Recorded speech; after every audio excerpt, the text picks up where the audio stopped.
Washington came first and he was perfect. John Adams kept us out of war with France. Hello everyone, Kalpar again. I know it's been a while. I really have no excuse other than I've been lazy and just didn't feel like making any new videos. I did see I got some more views and a couple of new subscribers, so I figured I'd owe them at least another video before I disappeared off into ether again, or whatever. I don't know, maybe I'll get back to making these. No promises, we'll see what happens. What has motivated me to talk today is that one of my friends actually sat down and watched my War of 1812 video, and she said that it was interesting because it told her a lot more about the War of 1812 than she was told in school. And, I mean, she kind of wondered why that was, but we both really sort of knew that it was not part of what I call the American narrative. And that's really the story that you get told in school in history classes about the history of the United States. And I really divide what I call the American narrative into several chunks which are divided by three major events. First, you have the American Revolution. In the middle, you have the American Civil War. And at the end, you have World War II. So, if you learn anything before the American Revolution, which isn't very often, I will admit, American history classes tend to be very bad about talking about anything before the Revolution. You get, the Revolution, the causes of the Revolution, frustration with the American citizens over perceived unfair treatment. If you read works like Gordon Wood's Radicalism of the American Revolution, you see maybe they weren't as unfairly treated as they like to say. There's been a lot of scholarship on it, but the first part of the American narrative is this revolution and breaking away from the British Crown and becoming an independent nation. And then you get the first main part, America as a country, and that goes up to the Civil War. And obviously, a lot of the focus is going to be on slavery. A lot of it's also on American growth, American development, invention, opportunity, immigration. But slavery is always sort of hovering there in the background and comes up by the 1850s and obviously comes to a crux with the Civil War in the 1860s. And I'm sure I will get someone in the comments who will be like, oh, the Civil War wasn't entirely about slavery, it was about states' rights and blah, blah, blah.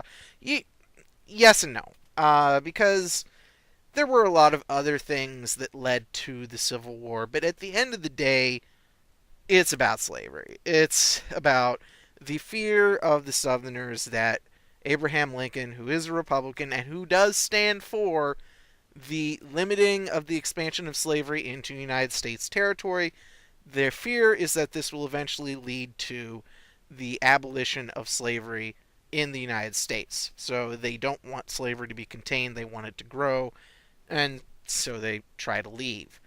And then this becomes the good sort of middle part of American history. And then it's in Ohio, at least, the standards take you from the American Revolution up to Reconstruction and the aftermath of the American Civil War. And that's your first chunk of American history that you get. The second chunk, though, is after the Civil War, and then it gets bookended sort of by World War II. Occasionally, and this is sort of a frustration with the American education system, is that you don't always get past World War II. If you do, you get up to like the 60s, maybe, with the Civil Rights Movement and Martin Luther King Jr., all that stuff.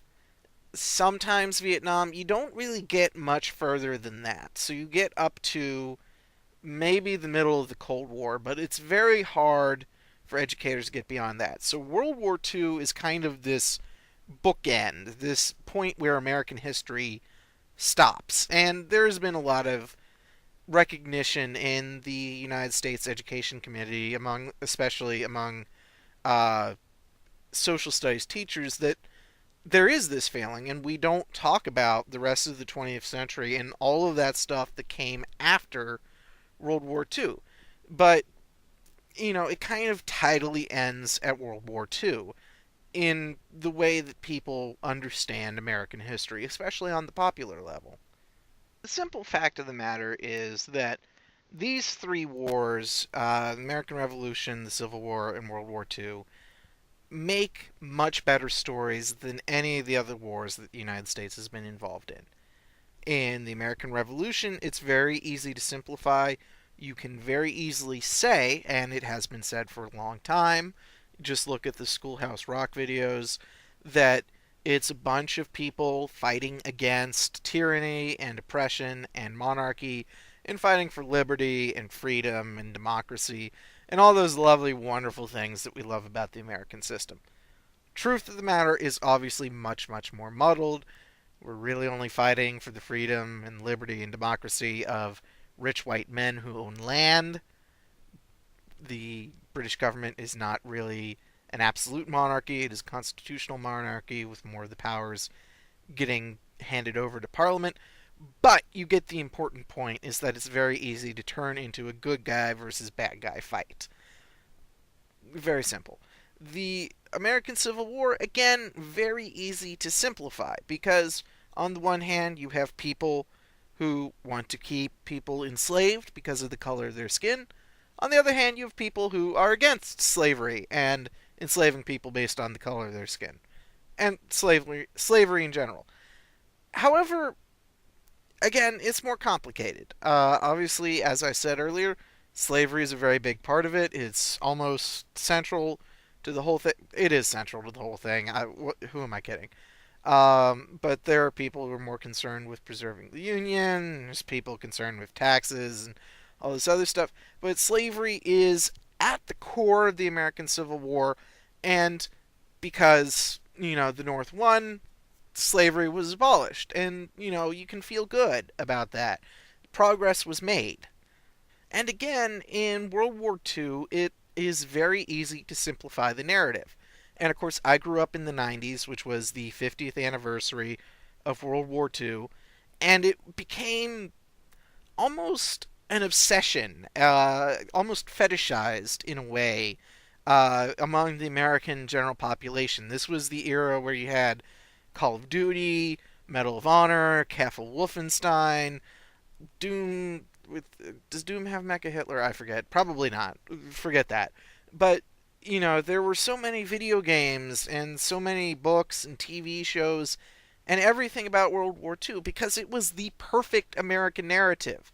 Because we're over here minding our own business, being free and democratic, and then suddenly the Japanese come and smack our face and bomb Pearl Harbor, and suddenly we're dragged into this big war, and we have to make the world safe for democracy. And so we take on Hitler, we take on the Nazis, we punch them, we use Mecha FDR, we save the world, we destroy the evil fascist powers, and the war's over, and we win. And really, World War II is kind of the last real war because there was a clear objective, there were clear ways to win, and when it was over, it was over. And that's kind of the trouble with the 20th century is that we got involved in wars that the objective wasn't exactly clear.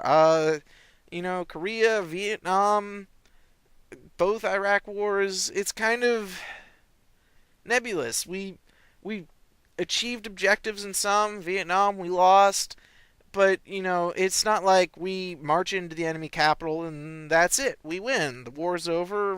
The world's saved. It gets more complicated. So, World War II is the last great American narrative because America gets to be the hero and save the world. And then that was it. But at the end of the day, the American narrative is basically that. You have a series of 3 wars which are about liberty and about freedom. Whether it's freedom from a monarchy across the sea, whether it's freedom for all people regardless of their skin color, or freedom for the world in defense against tyranny and fascism.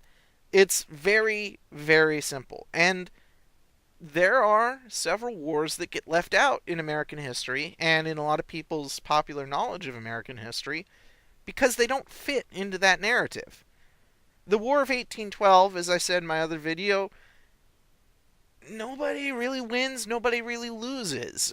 Britain doesn't achieve their war goals. America doesn't achieve their war goals. We really only stop fighting because Napoleon gets beaten, which is the reason we were fighting over in the first place. So that's gone. Why are we fighting again? So it's not really that good of a story. And then you have two American wars of imperialism, and these are formal wars. I'm not going to go into the many, many, many wars that America waged against the various Native American groups in the United States, because I'll be here all day. We'll be very sad and depressed. And again, that's another thing that kind of gets left out of the American narrative. Sometimes it's acknowledged, but most of the time we don't admit to ourselves that we took a program of systematic genocide against Native Americans in an attempt to make them white or make them like us or safely push them out of the way for white settlers. But there's also the Mexican American War and the Spanish American War, which, surprise, had America involved in them.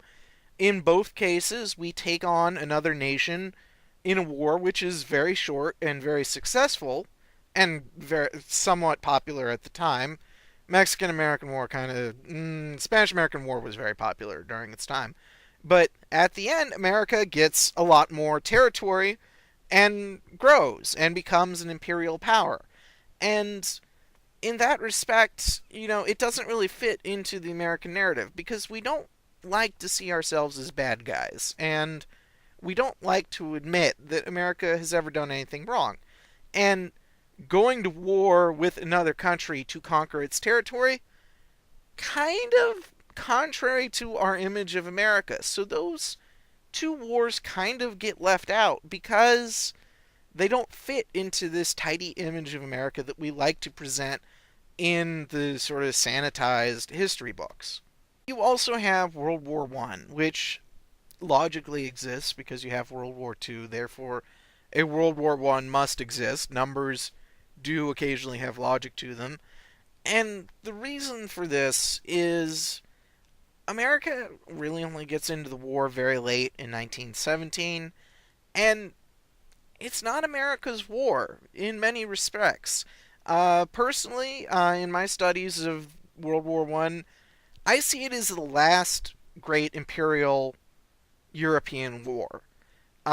Because you have monarchies using old tactics, old Napoleonic styles of fighting, in a mechanized, industrial, massive military system.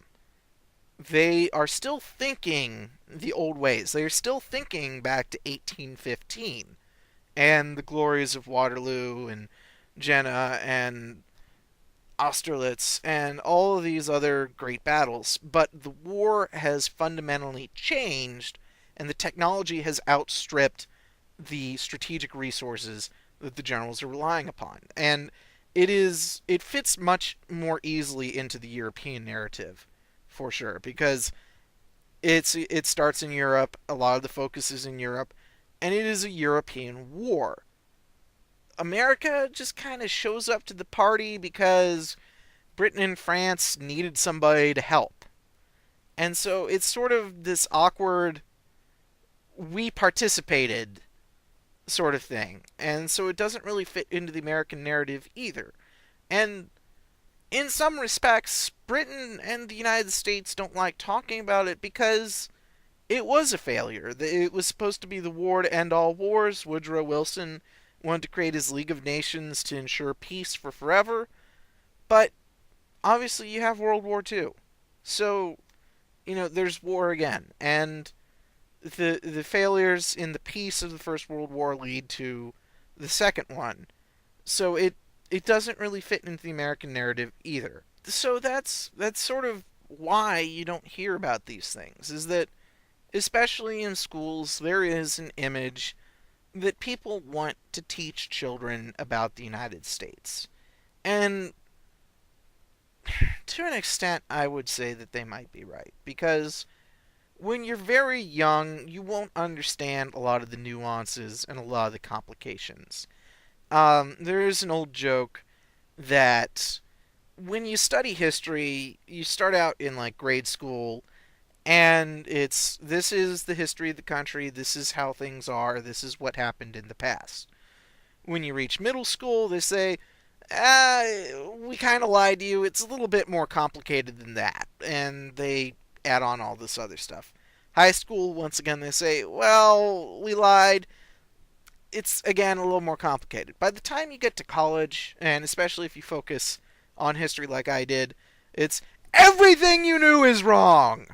Everything you knew about history is wrong, because there are lots of ways to interpret history, and a lot of our interpretations of history are based on what story we want to get out of the past.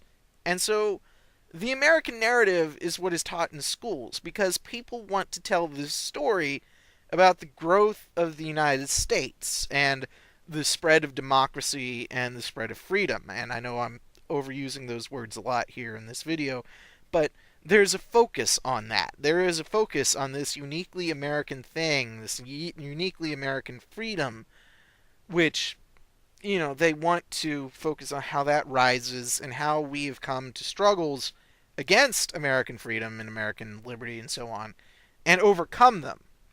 And so the Revolution, the Civil War, and World War II fit into that narrative. The other wars don't really fit into that narrative. So they tend to get sort of left by the wayside. We acknowledge that they exist. Sometimes you will get more information about them. But for the most part, they're ignored because they don't fit into the story that people want to tell about America. And I'm not trying to America bash in this video. I consider myself very lucky to be in this country, and I like our liberties and so on, and I do have a picture of one of my favorite presidents on my wall. As a matter of fact, I haven't had space to put this up, but I've got Theodore Roosevelt. Oh, that's upside down. I've got Theodore Roosevelt as well. I mean, I'm clearly in love with certain aspects of America. I mean, I will openly admit that I disagree with Theodore Roosevelt's foreign policy, especially because he was a rampant imperialist, conquering, and yes, it was conquering other nations through military or economic or diplomatic means for America's own benefit. But, I still like some of us. The American narrative, the greatest issue with the American narrative is that it paints America as white knights. And it says we can never mess up. The simple truth of the matter is, America has messed up, America will mess up, and America is currently in the process of messing up. We are only human. We will stumble, we will fall, we will trip over ourselves, and occasionally we will shit our pants. It's just going to happen. And to say that we will do any different is in many ways to cheat us, because I think the greatest strength in humanity is our ability to overcome our weaknesses, our ability to acknowledge our faults, and be able to do better next time, and be able to grow from that. And to say that America has never done anything wrong, and has never made any mistakes from which it can learn, it basically means there's no way that America can grow. There's no way that America can get better than what it was at the end of the Second World War. I hope this video has made sense. I know I've sort of been all over the place. Anyway, question, comments, concerns, snide remarks, likes, subscriptions, whatever. I don't know, all that YouTube stuff. Hopefully I will see you again if I can think of something to talk about, or if you have something you want me to talk about, maybe I'll get more motivation to make another video. No promises, though. I'm sure you will all ignore me. Anyway, stay safe, do good, avoid evil, all that stuff. McKinley kicked the Spanish out of Cuba. Roosevelt was handy with a gun. Taft was big and fat and had a mustache. Wilson kicked some ass in World War I. Harding said let's laissez-faire with business. Coolidge made the roaring 20s roar. Hoover screwed the pooch in the Great Depression.